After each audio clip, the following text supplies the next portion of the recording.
The first Democratic debate after Super Tuesday and Super Saturday was an understandably heated affair. Candidates have won a mixture of states, continued to accrue delegates and superdelegates, and both still stand a chance to nab the presidential nomination. The debate offered a chance for Hillary Clinton and Bernie Sanders to continue setting themselves apart. Unfortunately, the Vermont senator may have gone a little bit too far in essentially shushing his fellow candidate. Now, women are responding to Bernie Sanders' Democratic debate shade, in which he waved his finger at Clinton and said, "Excuse me, I'm talking."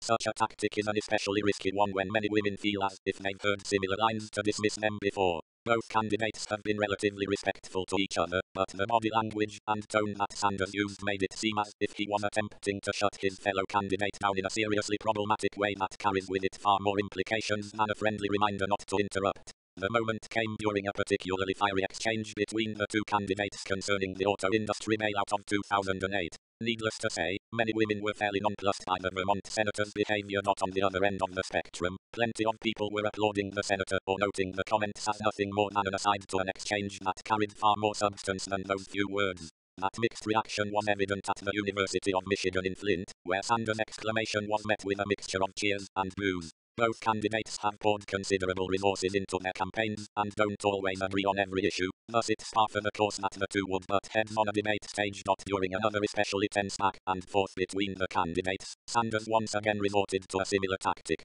He instead asked Clinton if he could finish, please.